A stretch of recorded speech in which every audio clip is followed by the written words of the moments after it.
Les contreforts des Appalaches recèlent de nombreux secrets, mais aucun ne ressemble à celui qui s'est déroulé dans l'ombre de ces arbres anciens. Madison Wheeler, une femme qui trouvait du réconfort dans la nature malgré l'imprévisibilité de sa propre vie, n'imaginait jamais qu'un jour fatidique, la nature sauvage lui offrirait un lien qui défiait toute logique. Quand un petit lynx roux fragile, abandonné et faible, croisa son chemin, cela sembla être un autre défi pour Madison.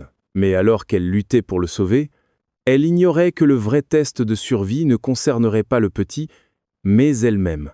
Que se passe-t-il quand les frontières entre la vie et la mort s'estompent et qu'une créature liée à la nature sauvage intervient pour faire la différence? C'est une histoire de sauvetage, de survie et des liens mystérieux qui nous unissent aux créatures de la Terre d'une manière que nous ne pourrons être jamais pleinement comprendre. Le brouillard matinal précoce s'accrochait aux contreforts des Appalaches de l'ouest de la Caroline du Nord comme un voile de gaz, transformant la forêt dense en un royaume mystérieux d'ombre et de murmures. Madison Wheeler ajusta son sac à dos et vérifia une dernière fois ses coordonnées GPS avant de s'aventurer plus profondément dans la nature sauvage. À 32 ans, elle avait passé d'innombrables heures à explorer ces sentiers reculés, trouvant du réconfort dans la beauté indomptée de la nature malgré, ou peut, être à cause de, son diagnostic d'épilepsie 12 ans plus tôt.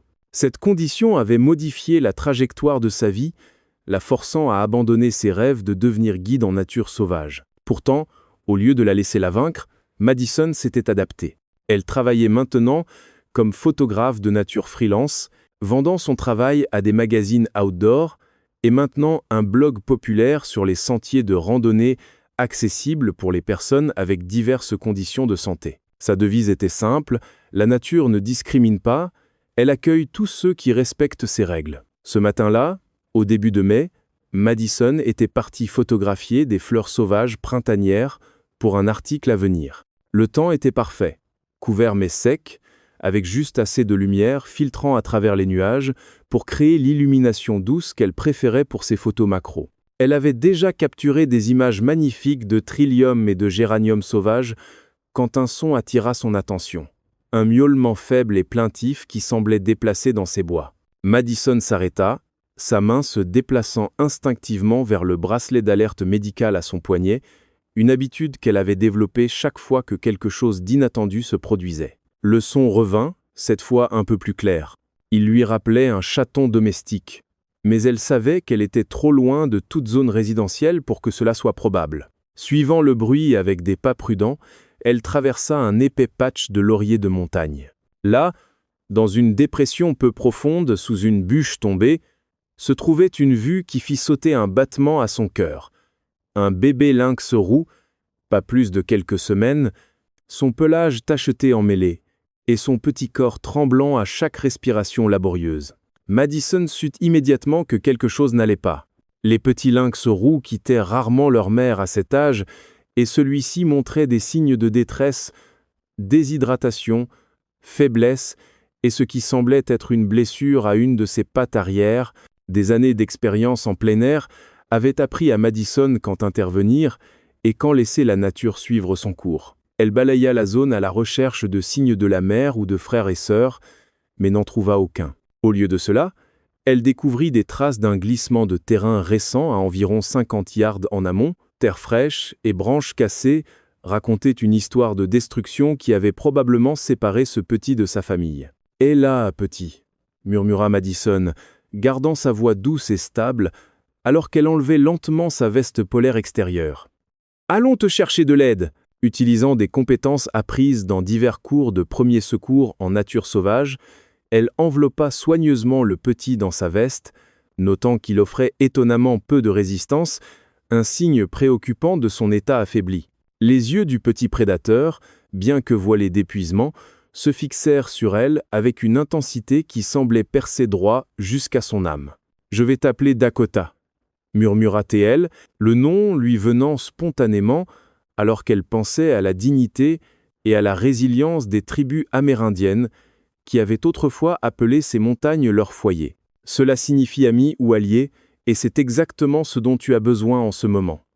Madison savait qu'elle devait agir rapidement. Le sanctuaire de faune le plus proche était à 1 heure de route, et l'état du petit semblait critique. Elle activa le GPS de son téléphone, reconnaissante pour la force du signal, et entama le voyage prudent de retour à sa Subaru Outback, garée à un point de départ de sentier reculé. Le trajet jusqu'au sanctuaire de faune Blue Ridge fut tendu, Madison jetant fréquemment des regards au nid de fortune qu'elle avait créé dans une boîte en carton sur le siège passager. Elle avait réussi à lui faire avaler quelques gouttes d'eau en utilisant la bouteille compressible de son sac de randonnée, mais la respiration de Dakota restait superficielle et rapide. Le sanctuaire se trouvait au bout d'une longue route de gravier, ses bâtiments en bois se fondant harmonieusement avec la forêt environnante. Alors que Madison se gara devant le bureau principal, une grande silhouette émergea de la porte. Un homme au milieu de la trentaine, portant un pantalon cargo olive et un polo bleu marine avec le logo du sanctuaire. « J'ai eu votre appel ?» dit-il en s'approchant rapidement de sa voiture. « Je suis Carson Matthews, le réhabilitateur senior de faune ici. » Sa voix était chaleureuse mais professionnelle, ses mouvements efficaces, alors qu'il aidait Madison à retirer soigneusement la boîte contenant Dakota. L'examen initial de Carson du petit lynx roux fut thorough et doux. Mâle, probablement environ 4 semaines, marmonna-t-il plus pour lui-même que pour Madison. Déshydratation sévère, possible fracture à la patte arrière gauche et ce qui ressemble au premier stade d'une pneumonie. Il leva les yeux vers Madison, ses yeux verts sérieux mais bienveillants. « Vous avez bien fait de l'amener. Un jour de plus là-dehors et il n'aurait pas survécu. » Au cours des heures suivantes, Madison observa Carson et le vétérinaire du sanctuaire travailler à stabiliser Dakota. Elle remplit des formulaires, fournit des informations détaillées sur l'endroit où elle l'avait trouvé et répondit à d'innombrables questions sur l'état dans lequel elle l'avait découvert. « Vous savez ?» dit Carson alors qu'il regardait Dakota recevoir des fluides par intraveineuse. La plupart des gens l'auraient soit laissé là, soit essayé de le garder comme animal de compagnie. Les deux auraient été des sentences de mort. Vous avez montré un jugement remarquable. Madison sourit, touchée par le compliment mais plus inquiète pour le petit patient. Va-t-il s'en sortir ? L'expression de Carson était prudemment optimiste. Ses signes vitaux s'améliorent et il répond bien aux antibiotiques. Les prochaines 48 heures seront cruciales, mais je pense qu'il a une chance de s'en sortir. Il s'arrêta, étudiant le visage de Madison. Vous êtes la bienvenue pour revenir vérifier son état. Nous apprécions toujours quand les sauveteurs s'intéressent réellement à la récupération des animaux. C'est ainsi que cela commença, les visites régulières de Madison au sanctuaire de faune Blue Ridge pour suivre les progrès de Dakota. Chaque visite révélait non seulement la force croissante du lynx roux, mais aussi le dévouement remarquable de Carson à son travail. Elle apprit qu'il avait abandonné une carrière lucrative en droit environnemental pour poursuivre sa vraie passion pour la réhabilitation de la faune, suivant des cours en médecine vétérinaire et en comportement animal pour mieux servir les créatures dont il s'occupait. La récupération de Dakota fut graduelle mais stable. Sa patte guérit proprement grâce aux soins habiles de Carson, et sa pneumonie répondit bien au traitement. Au fil des semaines, Madison se retrouva à passer plus de temps au sanctuaire, se portant volontaire pour aider avec d'autres animaux et apprenant sur la réhabilitation de la faune auprès de Carson. Leur passion partagée pour la nature et le bien, être animal déclencha d'innombrables conversations qui s'étiraient souvent tard dans la soirée. Carson était fasciné par le travail photographique de Madison et sa détermination à rendre les expériences en plein air accessibles aux personnes avec des conditions médicales. À son tour, Madison était attiré par sa force douce et la façon dont il abordait chaque animal blessé avec des mesures égales de compassion et de respect. « Vous savez ce que j'aime dans ce travail ?» dit Carson un soir alors qu'il regardait Dakota, maintenant presque rétabli, pratiquer ses compétences de chasse avec un jouet d'entraînement. Chaque animal qui passe ici a une histoire, une lutte pour la survie. Quand nous les aidons à retourner à la nature sauvage, nous ne sauvons pas seulement des créatures individuelles, nous maintenons l'équilibre de tout l'écosystème. Madison hocha la tête, comprenant complètement. C'est comme mon épilepsie d'une certaine façon, répondit-elle pensivement. Quand on m'a diagnostiqué pour la première fois, je pensais que ma vie en plein air était finie. Mais au lieu de cela, j'ai trouvé de nouvelles façons de me connecter à la nature, de raconter ces histoires à travers mon objectif. Parfois, les limitations nous mènent juste à des chemins différents. Leur premier baiser se produisit naturellement, presque inévitablement, un soir au coucher du soleil, alors qu'il relâchait un hibou grand-duc réhabilité dans la nature sauvage. Le vol silencieux de l'oiseau dans le crépuscule grandissant semblait refléter la façon discrète dont leur cœur s'était trouvé. Progressivement, puis d'un coup, à mesure que leur relation s'approfondissait, Madison commença à passer plus de temps au sanctuaire. Elle installa un petit bureau dans l'un des bâtiments auxiliaires où elle pouvait travailler sur son blog et l'édition de photos tout en restant proche de Carson et de Dakota. Le petit lynx roux avait grandi en un juvénile en bonne santé, mais sa date de relâchement continuait d'être reportée en raison de divers petits contretemps. « Il est presque prêt », disait Carson, mais son taux de succès à la chasse avec des proies vivantes n'est pas tout à fait où il devrait être, ou nous devons travailler un peu plus sur sa réponse de peur aux plus grands prédateurs.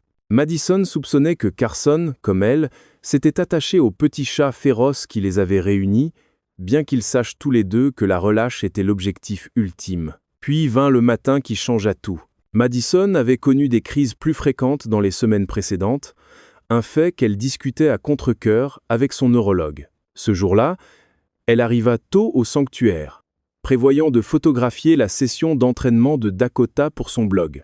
Elle se souvenait d'avoir installé son équipement photo, se souvenait de Carson lui apportant une tasse de café, se souvenait de la façon dont la lumière matinale filtrait à travers les arbres, et puis, rien. Le récit de Carson sur ce qui se passa ensuite comblerait plus tard les trous terrifiants. Il travaillait avec un autre réhabilitateur quand il entendit le crash de l'équipement tombant au sol. Il trouva Madison inconsciente, son corps rigide, sa respiration superficielle et irrégulière. Malgré sa formation en premiers secours et sa réponse rapide, elle ne montra aucun signe de récupération de ce qui semblait être une crise sévère. Les paramédics arrivèrent en 15 minutes, mais leurs efforts pour ranimer Madison semblèrent vains. Ses signes vitaux étaient si faibles qu'ils étaient presque indétectables. À l'hôpital local, après des heures d'intervention tentée, le médecin traitant prononça le verdict dévastateur: Madison Wheeler était décédée. L'examinateur médical cita des complications d'une crise épileptique comme cause de décès. Carson, accablé de chagrin et en état de choc, prit en charge les arrangements funéraires, sachant de leurs nombreuses conversations que Madison voulait un enterrement vert, un qui rendrait son corps à la nature qu'elle avait tant aimé. Le service fut prévu 3 jours plus tard au cimetière naturel Green Haven, une belle propriété adjacente à une terre de forêt nationale. Carson avait arrangé que le simple cercueil en pin de Madison soit placé sous un chêne blanc mature, ses branches s'étendant protectivement au-dessus comme des bras embrasseurs. Le matin des funérailles donna clair et frais, avec une pointe d'automne dans l'air malgré la date de fin d'été. Amis, familles et membres de la communauté locale outdoor se rassemblèrent pour rendre hommage. Carson se tenait tranquillement près du cercueil, son cœur lourd de mots non dits et de rêves non réalisés. Puis quelque chose d'extraordinaire se produisit, quelque chose qui serait plus tard décrit comme un miracle ou un témoignage des liens mystérieux entre humains et animaux. Dakota, qui avait été sécurisée dans son enclos de réhabilitation au sanctuaire à 3 miles de là, avait somehow réussi à s'échapper. Le personnel du sanctuaire trouverait plus tard un petit espace dans le toit de l'enclos, bien que comment le lynx roux l'avait atteint reste un mystère. La première indication de la présence de Dakota aux funérailles fut un froissement dans les sous-bois, suivi de l'apparition du jeune lynx roux lui-même, maintenant presque adulte. Avant que quiconque puisse réagir, il s'avança silencieusement jusqu'au cercueil de Madison et s'allongea à côté, son pelage fauve frôlant le bois clair. Les tentatives initiales pour le retirer furent accueillies par des grognements bas, pas agressifs, mais clairement communiquant son intention de rester. Carson, reconnaissant quelque chose dans le comportement du chat qu'il ne pouvait expliquer, annula les tentatives. « Laissez-le, dit-il doucement. » Il dit au revoir à sa façon. Mais Dakota ne partit pas après le service. À mesure que les heures passaient et que les participants aux funérailles partaient progressivement, le lynx roux restait, ses yeux fixés sur le cercueil avec une intensité inébranlable que Carson n'avait vue qu'une fois auparavant. Quand Madison l'avait amené pour la première fois au sanctuaire, luttant pour sa vie. C'est ce comportement inhabituel qui déclencha enfin quelque chose dans la mémoire de Carson. Une étude de cas qu'il avait lue pendant sa formation vétérinaire sur les animaux détectant des changements physiologiques chez les humains. Avec des mains tremblantes, il appela le 911. « Cela va sembler fou, dit-il au dispatcher, mais j'ai besoin de personnel médical d'urgence au cimetière naturel Greenhaven, immédiatement. Je pense que nous avons être fait une terrible erreur. » Les paramédics arrivèrent pour trouver une scène extraordinaire. Un lynx roux adulte gardant un cercueil et un homme affligé insistant pour qu'il vérifie les signes de vie. À leur crédit, ils acceptèrent d'investiguer, bien que leurs expressions suggèrent qu'ils le faisaient simplement pour l'humourer. Ce qu'ils découvrirent serait plus tard documenté dans des revues médicales. Madison était vivante, piégée dans un état de catalepsie, une condition rare qui peut accompagner des crises sévères, causant une rigidité musculaire si profonde et une réduction des signes vitaux qu'elle peut être confondue avec la mort. La condition était si inhabituelle que l'équipe médicale initiale l'avait manquée et seuls les sens aigus de Dakota avaient détecté les signes faibles de vie que les instruments humains avaient échoué à enregistrer. Madison fut transportée d'urgence au centre médical régional où un traitement spécialisé la ramena progressivement à la conscience. Son premier souvenir clair fut le visage de Carson, des larmes coulant sur ses joues alors qu'il tenait sa main, et la connaissance étrange mais réconfortante que quelque part à proximité, un lynx roux, nommé Dakota, avait refusé de la laisser partir. Le processus de récupération fut long et complexe. Le neurologue de Madison ajusta son régime médicamenteux et implémenta de nouveaux protocoles de surveillance pour prévenir de futurs épisodes de catalepsie. Tout au long de son séjour à l'hôpital, Carson resta à ses côtés, divisant son temps entre s'occuper d'elle et gérer le sanctuaire. Dakota, pendant ce temps, avait été ramené en sécurité dans son enclos au sanctuaire, bien que son comportement ait subtilement changé. Il semblait plus calme, plus prêt pour l'indépendance de la vie dans la nature sauvage. C'était comme si son rôle dans le sauvetage de Madison avait marqué un tournant dans son propre voyage vers la relâche. 2 mois après son quasi-enterrement, Madison se tenait avec Carson au bord d'une clairière reculée dans la forêt nationale, regardant Dakota faire ses premiers pas vers la vraie liberté. Le lynx roux s'arrêta au bord de la forêt, se retournant pour les regarder une dernière fois. À ce moment, Madison sentit qu'elle pouvait lire le message dans ses yeux dorés. Certains liens transcendent les frontières entre espèces, entre vie et mort, entre sauvages et apprivoisés. Alors que Dakota disparaissait dans les sous-bois, Carson passa son bras autour des épaules de Madison. « Tu sais, dit-il pensivement, en toutes mes années de réhabilitation de faune, je n'ai jamais vu quelque chose comme ce qui s'est passé avec lui. C'est comme s'il était destiné à te trouver ce jour-là dans les bois, destiné à être là quand tu en avais le plus besoin. » Madison s'appuya contre l'étreinte de Carson, son appareil photo capturant une dernière photo de l'espace où Dakota avait disparu. « J'avais l'habitude de penser que je l'avais sauvé, » répondit-elle. « Mais maintenant je n'en suis plus si sûre. » L'histoire de Madison, Carson et Dakota devint quelque chose d'une légende dans les cercles de réhabilitation de faune, un rappel que les connexions entre humains et animaux vont plus profond que ce que la science peut pleinement expliquer.